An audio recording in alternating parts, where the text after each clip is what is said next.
मिठाई पैक लेंगे। हाँ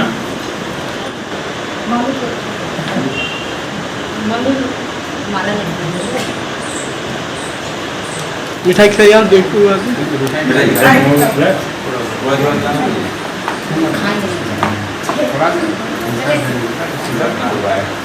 थोड़ा करके थोड़ा सा दीजिए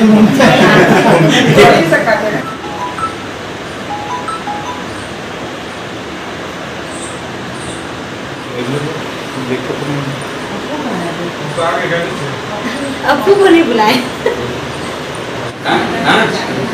आप देख लेने के बाद एक पद पाने के बाद फिर दूसरे पद के लिए कैसे लड़ाई झगड़े बात भी करते रहना है। बात करते हुए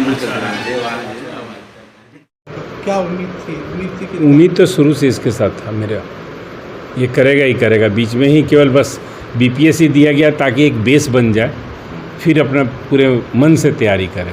क्या कहा याद है, बेटा तो सब हमेशा मेरे साथ ही रहा। घर से दूर रहकर पटना पढ़ाई कर रहा था आप लोग? पटना में ही हम भी रह रहे थे, इसके साथ ही रह रहे थे। पहले तो बच्चा को खुद कॉन्फिडेंट होना चाहिए कि मुझे करना है तो करना है, जैसे सिद्धांत ने अपने करके दिखाया। ये तो सबसे इम्पोर्टेंट है कि खुद बच्चे में लगन होना चाहिए कि वो करे और उसके बारे में जानकारी प्राप्त करे और करे, दिल से करे। ऐसा नहीं कि बस वैसे घूम रहे फिर रहे, वैसे नहीं चलेगा। इसके लिए बाकायदा तपस्या करना पड़ता है, तभी जाके होता है, जिसने सिद्धांत ने करके दिखाया है और किया है इसने। कितना गर्व है आपको? बहुत ज़्यादा अपने बाप दादा का, दादा दादी का, हम लोग का, सबका नाम रोशन किया है। यहाँ तक पूरे तिलैया वासी का नाम रोशन किया है।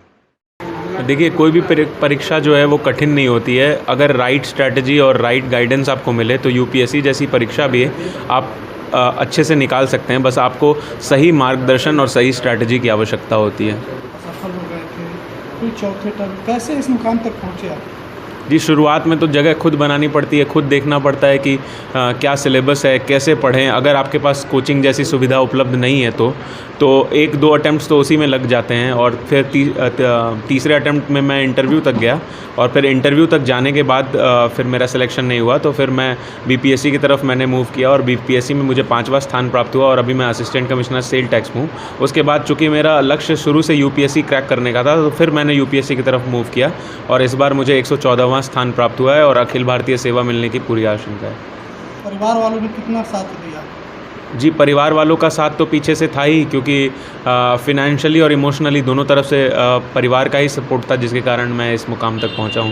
मतलब क्या फोकस रहेगा आपका? जी, आपको पता है कि झारखंड जैसा जो स्टेट है वो रिसोर्स में काफ़ी रिच है, लेकिन फिर भी इसको रिसोर्स कर स्टेट बोला जाता है कि इतने रिसोर्स होने के बावजूद भी यहाँ पर उस प्रकार की डेवलपमेंट नहीं हुई है जितनी और स्टेट्स जैसे कर्नाटक, महाराष्ट्र जैसे राज्यों में हुई है। तो मेरा यही फोकस रहेगा कि यहाँ के ह्यूमन डेवलपमेंट इंडिकेटर्स यानी मानव सूचकांक पे वर्क किया जाए और साथ ही साथ इसको रिसोर्स रिच इसके पोटेंशियल को भुनाया जाए।